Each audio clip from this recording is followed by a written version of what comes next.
అంటే హెరిటేజ్, మరి హెరిటేజ్ అంటే ఇప్పుడు అన్ని తీసేస్తున్నారు కాబట్టి సోషల్ మీడియాలో అన్నీ యూట్యూబ్లు లేదంటే ఫేస్బుక్లు అన్ని తొలగిస్తున్నారు కాబట్టి మళ్ళీ హెరిటేజ్ని ఇప్పుడు మనం హెరిటేజ్ అనాలేమో. ఆ హెరిటేజ్కి ఆ ఇందాపూర్ అలియాస్ ఆ బొందాపూర్కి ఉన్నటువంటి అక్రమ సంబంధం సక్రమంగా బయటకు వచ్చి దొరికిపోయారు. అది ఒక పక్క. అది ఎందుకు సూది కోసం సోదికెళ్తే ఇలాంటివన్నీ బయటకు వచ్చినట్టుగా. ఇప్పుడు మహారాష్ట్ర ఉప ముఖ్యమంత్రి అజిత్ పవార్ గారి విమాన ప్రమాదం ఇంకొక కొత్త లింక్ని ఇంకొక కొత్త క్విడ్ ప్రోకో బయటపడింది. చంద్రబాబు నాయుడు గారికి ఆ మరణానికి ఆ విమాన ప్రమాదానికి చంద్రబాబు నాయుడు గారికి ఉన్నటువంటి లింక్ ఇప్పుడు సాక్షాత్తు అజిత్ పవార్ గారి మేనల్లుడు అక్కడ ఏదైతే ఎన్సీపీ ఎమ్మెల్యే ఆయన ప్రెస్ మీట్ పెట్టి ఏది జరిగిందనేది రోహిత్ పవార్ చెప్పినప్పుడు నిజంగా కూడా అందరికి ఆశ్చర్యం కలిగింది. ఎందుకంటే చంద్రబాబు నాయుడు గారు హెరిటేజ్ అంటే మామూలుగా పాలు అమ్ముతారు, పెరుగు అమ్ముతాం, ఏదో మజ్జిగ ప్యాకెట్లు, నెయ్యి, ఇంకేదో కొన్ని చెప్పకుండా కూడా అమ్ముతూ ఉంటారు అనుకోండి, అది వేరే వ్యవహారం. ఇది ఒకటే ఉందేమో అనుకున్నారు హెరిటేజ్ అంటే. హెరిటేజ్ ఫిన్లీజ్ అనేది ఒకటి ఉందని ఎవరికి తెలియదు. హెరిటేజ్ అంటే నార్మల్గా మనం హెరిటేజ్ ఫ్రెష్ ఈ ఎంఏ ఉన్నాయో వేరే ఏం లేదనుకున్నారు అందరూ. సో ఇప్పుడు హెరిటేజ్ ఫిన్లీజ్ అనేది ఒకటి ఉంది. ఆ హెరిటేజ్ ఫిన్లీజ్ అనేది విఎస్ఆర్ వెంచర్స్ అంటే చంద్రబాబు నాయుడు గారు ఈ హెరిటేజ్ ఫిన్లీజ్ నుంచి విఎస్ఆర్ వెంచర్స్లోకి పెట్టుబడి పెట్టినటువంటి వ్యవహారం ఈరోజు రోహిత్ పవార్ బయటకు తీసిన తర్వాత నిజంగా ఎంత క్విడ్ ప్రోకో ఇక్కడ జరుగుతూ ఉంది, ఏ విధంగా రాష్ట్ర సంపదని చంద్రబాబు నాయుడు గారు తన బినామీ కంపెనీలకో లేదంటే తాను పెట్టుబడి పెట్టినటువంటి కంపెనీలకో ఎలా ప్రభుత్వ ధనాన్ని దోచిపెడతా ఉన్నాడంటానికి ఈ విఎస్ఆర్ వెంచర్స్ లింకులు ఒకసారి మనం చూస్తే బయటకు వస్తుంది. అంటే చంద్రబాబు నాయుడు గారు హెరిటేజ్ ఫిన్లీజ్ నుంచి ఏదైతే విఎస్ఆర్ వెంచర్లోకి పెట్టుబడి పెడతాడు. ఆ విఎస్ఆర్ వెంచర్స్ అంటే వాళ్ళు విమానాలు హెలికాప్టర్లు సప్లై చేసేటటువంటి సంస్థ. చంద్రబాబు నాయుడు గారు విమానాలు హెలికాప్టర్లు సప్లై చేసే సంస్థలో పెట్టుబడులు పెట్టేశాడు. పెట్టి ఆ విఎస్ఆర్ వెంచర్స్ ఫ్లైట్లని ప్రభుత్వం ద్వారా ఏదైతే చంద్రబాబు నాయుడు గారు వాడుతూ ఉంటాడు, డబ్బులు ప్రభుత్వం చెల్లించిద్ది. అంటే అక్కడికి వెళ్తుంది ప్రభుత్వం విఎస్ఆర్ వెంచర్స్కి చెల్లించిద్ది. విఎస్ఆర్ వెంచర్స్లో పెట్టుబడిదారుడు ఎవరు? హెరిటేజ్ ఫిన్లీజ్ అంటే నారా చంద్రబాబు నాయుడు గారి భార్య, అదేవిధంగా కోడలు. సో ఎంత దుర్మార్గం ఇది కదా అసలు క్విడ్ ప్రో.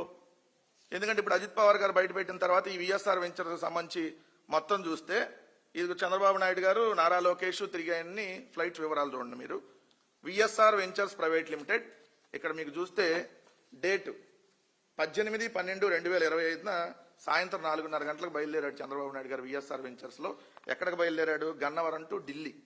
ఇది చంద్రబాబు నాయుడు గారు విఎస్ఆర్ వెంచర్స్కి సంబంధించి. ఇవి రోజు ఉంటాయి మీకు చూస్తే, కొన్ని మన అన్ని చెప్పలేం కాబట్టి కొన్ని. విఎస్ఆర్ వెంచర్స్ ఇది నారా లోకేష్.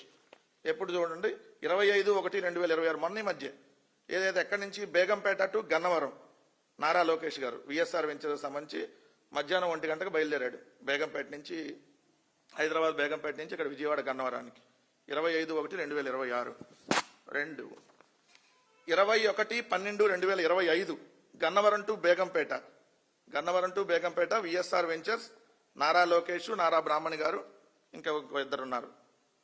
నెక్స్ట్ ఇది చూస్తే VSR ventures 9/1/2026 VSR ventures private limited Gannavaram to Pune 7 గంటలకు బయలుదేరాడు ఉదయం.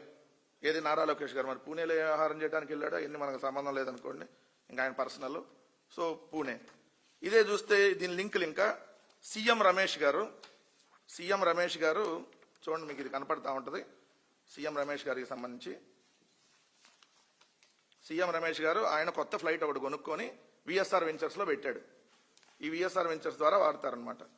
సో ఆయన పూజలు చేసేది కూడా చూడండి. ఇది డిసెంబర్ నెలలో 2021 సంవత్సరంలో సంబంధించి డిసెంబర్లో 2021 కొని ఇప్పుడు కూడా విఎస్ఆర్ వెంచర్స్ కిందే ఉంది ఈ ఫ్లైట్. సీఎం రమేష్ గారు వాడేటటువంటి స్పెషల్ ఫ్లైట్. సో ఇది ఒక వ్యవహారం. అంటే ఎంత దారుణం. ఇదే ప్రభుత్వం నుంచి డబ్బులేమో ప్రభుత్వం చెల్లించిద్ది చంద్రబాబు నాయుడు గారికి సంబంధించి. ఆ ప్రభుత్వం ఎవరికి చెల్లిస్తుంది? డైరెక్ట్గా హెరిటేజ్ ఫిన్లీజ్ అంటే ఆ డబ్బులు మళ్ళీ అక్కడ వాళ్ళ ద్వారా లబ్ధి పొందుతున్నారు. ఇది ₹1 ₹2 కాదు, నెల దాదాపుగా ఈ సంవత్సరం 2025 సంవత్సరంలోనే ఒక్క సంవత్సరం చూసుకుంటే చంద్రబాబు నాయుడు గారి విమాన ఖర్చులు, హెలికాప్టర్ ఖర్చులు ₹54 కోట్ల ఒక్క సంవత్సరానికి. 54 కోట్ల. రెండో వ్యవహారం వచ్చేటప్పటికి ఇప్పుడు ఇది జరుగుతుండగానే రామ్మోహన్ నాయుడు గారి మీద కూడా వాళ్ళు చేసినటువంటి ఇది ఖచ్చితంగా మనం ఇక్కడ చెప్పాలి. ఎందుకంటే రామ్మోహన్ నాయుడు గారు ఈ నివేదిక రాకముందే, అజిత్ పవార్ గారు ఏదైతే విమాన ప్రమాదంలో చనిపోయినటువంటి నివేదిక రాకముందే ఆయన పొగమంచు వల్ల ఈ ప్రమాదం జరిగిందని చెప్పి చెప్పటం నిజంగా కూడా దేనికి సంకేతం అంటే విఎస్ఆర్ వెంచర్స్ సంబంధించినటువంటి ఫ్లైట్ కాబట్టి అందుకనే ముందు ఇది విమాన ప్రమాదం వాళ్ళు డిసైడ్ చేశాడు రామ్మోహన్ నాయుడు. మరి ఈయన రీల్స్ చేస్తా డిసైడ్ చేశాడు, డాన్స్ చేస్తా డిసైడ్ చేశాడు తెలియదు, కానీ ఆయన డిసైడ్ చేసేసి పొగమంచు కారణంగానని చెప్పటం ఇప్పుడు ఇంకొక సంచలనం. రెండో వార్త చూస్తే మనకి ఇద్దరు కేంద్ర మంత్రులు ఉన్నారు ఈ రాష్ట్రానికి. ఇద్దరి వల్ల ఒక్క అనా పైసా ఉపయోగం లేదు టీడీపీ నుంచి. ఒక ఆయనేమో పెమ్మసాని, ఇంకొక ఆయనేమో రామ్మోహన్ నాయుడు. ఒక ఆయనేమో రీల్స్ డాన్సులు చేస్తూ ఉంటాడు, ఇంకో ఆయనేమో 24 గంటలు నా తడాకా చూపిస్తానని ఏదైతే గంజాయి బ్యాచ్ని మాజీ మంత్రులు ఉంటాడు. ఇది తప్ప వాళ్ళు చేసిందేమీ లేదు. ఇది ఒక వ్యవహారం అయితే, ఇంకొకటి ఇప్పుడు ముఖ్యమంత్రి చంద్రబాబు నాయుడు గారు వాడేటటువంటి కొత్త హెలికాప్టర్ ఇది. ఈ కొత్త హెలికాప్టర్కి సంబంధించి ఇప్పుడు ఇంకొక సంచలనమైనటువంటి విషయాలు.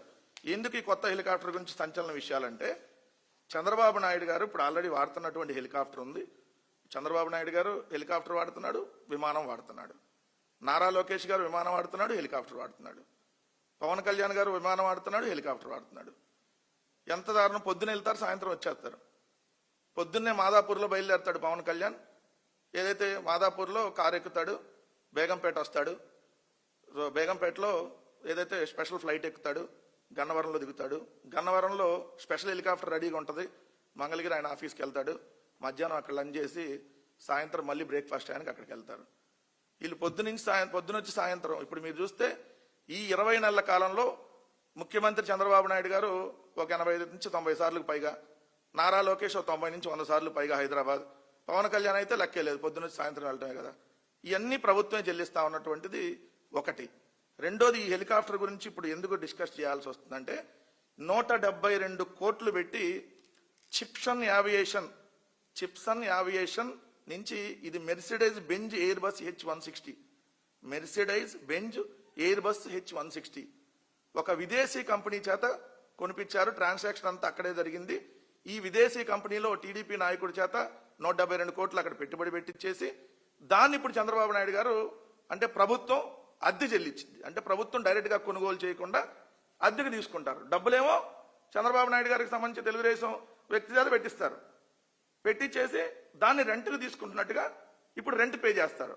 ఎంత దారుణం అంటే, అంతకుముందు 50 గంటలు అంటే నెలకి 50 గంటలు తిరిగేటటువంటి హెలికాప్టర్కి ₹1.5 కోటి